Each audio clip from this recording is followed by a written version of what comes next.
The stepmother. Marrying a man who already has children makes you a stepmother, a difficult part to play in a family. And stepmothers in stories are often mean and unkind to their stepchildren. Lakshman, who is 9, knows this very well.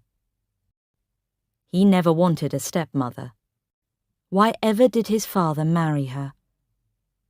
Maybe, if he is horrible to her, she will go away again. Lakshman ran his hand over the surface of the cupboard and breathed in the pleasant smell of newly cut wood. An almyra, with 4 doors, 2 above and 2 below, and a shiny key in each one. What use was an almyra to a baby? Nobody ever made almyras with 4 doors. Carefully, he turned the keys to look inside. In one half, there was a place to hang clothes, small clothes. The other half had narrow shelves. Underneath, there were 2 long, wide shelves. Somebody, he supposed, had already put some toys there, baby things, plastic cups that fit into each other, little wooden bricks, and coloured balls.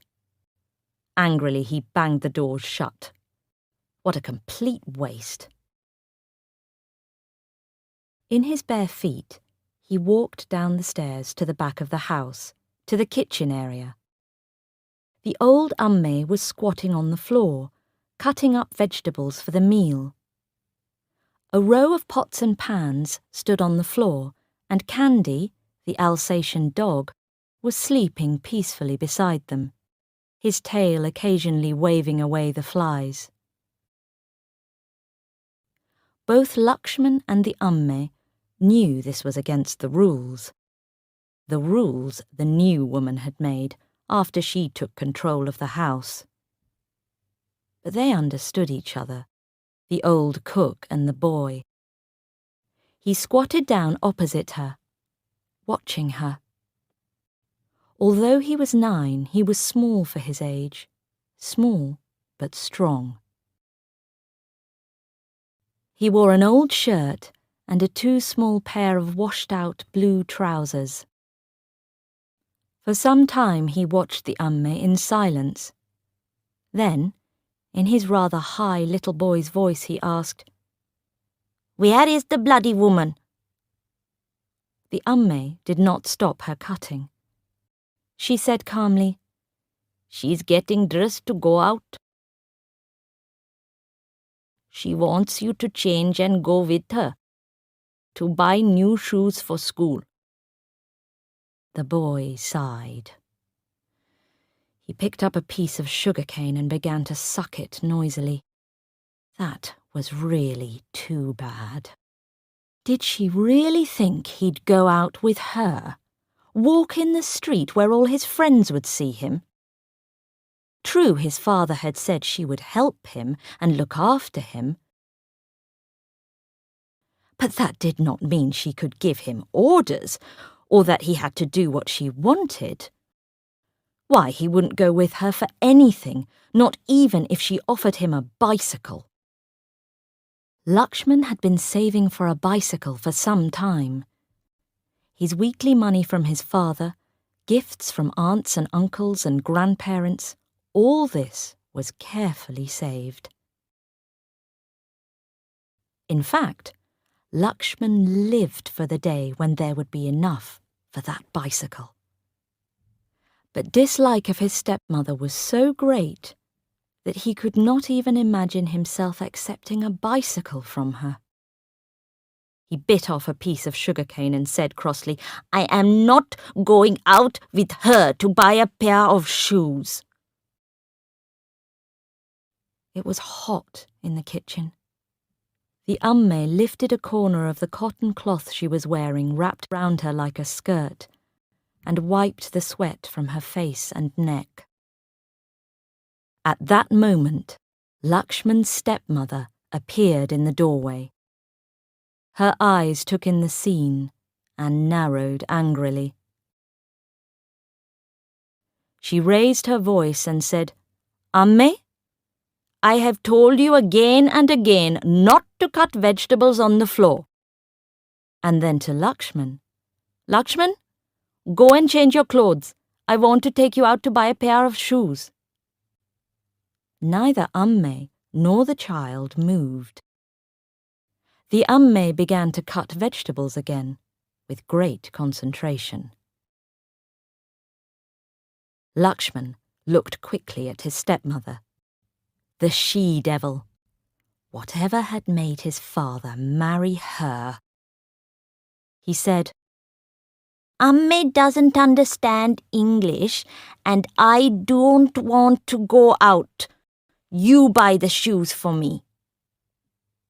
The woman straightened her back and looked down at him. "If Amme doesn't understand English, why don't you tell her in Sinhalese? And you say you won't come out with me. Well, I can't buy a pair of shoes unless you try them on. So please, get ready. Quickly now." He turned to Amme and said in Sinhalese, "That bloody woman says not to cut vegetables on the floor." Very slowly and heavily, the Amme got up from where she was squatting. She picked up the vegetables and threw them on the kitchen table. Then she said to the child, "Tell her I can't work for her. Also, I am not well. I have to go home." Lakshman repeated in English exactly what the old cook had said. The tall one looked from the child to the old woman a little helplessly, then shrugged her shoulders. If she is not feeling well, she must go home and get better. Meanwhile, you get ready. I am waiting. He stepped right in front of his stepmother. He had to bend his head far back in order to see her face. He collected the spit in his mouth, then walked slowly and deliberately to the corner of the kitchen where there was a space for washing vegetables, and spat. Spitting was the best way to drive away evil things. Then he said, "But I told you, I am not coming." She took a deep breath. "All right. If you are not coming, I am not buying the shoes." She turned and walked towards the front door. Lakshman ran after her and shouted so that it echoed down the road, "If you don't buy those shoes, I'll tell all the neighbors and relations what a mean, hateful, horrible stepmother you are." She didn't even turn her head. All she said was, "You tell them whatever you like, Lakshman. But if you want a pair of shoes, you've got to come and try them on. Or else, no shoes." He watched her drive off. He was very angry, but not because he needed the shoes so badly, but because he felt she had won this particular argument. He could hear the men-servants talking and laughing loudly in the kitchen with the Amme, who was packing her things. They were talking about his stepmother, and suddenly a cold fury rose in him. Why had she come here and upset things, when everything was running so smoothly before, and now the Amme was leaving? Upstairs, the baby began to cry. That was another thing. Her baby. All that fuss and bother about him. You would think nobody had ever had a baby before. And all that nonsense about keeping him clean and not touching him with dirty fingers. And almyras. Almyras were bought for brides when they got married to take to their new husband's house to keep their saris and jewellery safe. And then he had an idea. Thoughtfully, he climbed back up the stairs. There stood the almyra, with its smell of new wood. Without hesitating, he opened the 2 bottom doors, which he could easily reach because they were at his height. He took hold of one door and forced it back, further and further, until the wood broke and the door fell to the ground with a loud crash. The second door soon followed the first. To reach the upper 2 doors, he got a chair and climbed on it. It was more difficult this time, but he pushed as hard as he could until the 3rd door landed on the ground with an even bigger crash. He waited for a moment to see whether anyone would come to investigate, but he wasn't really worried. They, the servants, couldn't stop him. Wasn't he the young master? Anyway, they wouldn't want to stop him. Not at all. They'd be delighted with the trouble he was causing the new woman. He smiled nastily. Wouldn't she be wild? He imagined her return. This time, she'd really get mad. She'd hit him and scream at him, and then his father would get rid of her, once and for all. With this happy thought, he turned back to the almyra and finally managed to break the 4th door off. Carefully, he replaced the chair and left the broken doors where they had fallen. Then he decided to play a game in his room. There would be enough time to hide when he heard the car. She was coming up the stairs. Lakshman was lying flat on the floor of his room, looking through the narrow space under his door. He could hear the changing sound of her footsteps as she came higher and higher, and he held his breath when she finally stopped. She stopped for quite some time. Then she called not him, but the servant.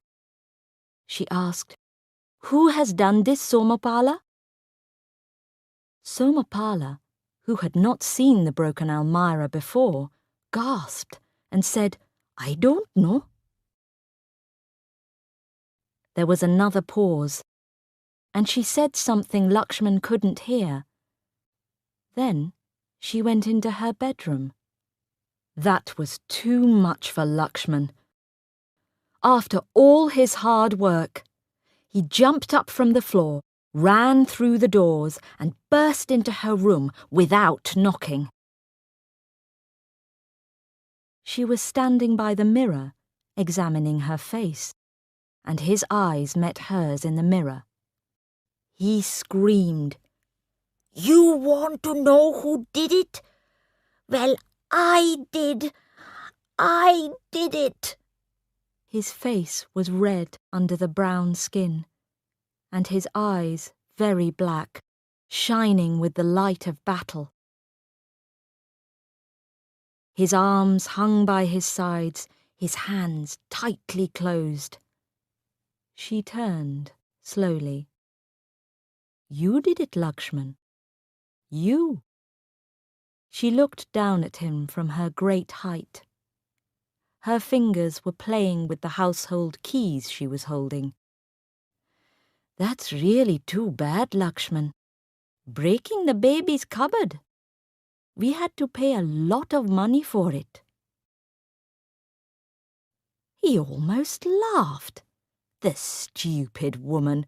What was the point in breaking something cheap? He waited for her fury to break, preparing himself for the punishment, looking forward to it almost with pleasure. But it didn't come. She just stood there and looked at him calmly. Then she said, "That's really too bad, Lakshman. I thought you were a sensible sort of boy." She sighed.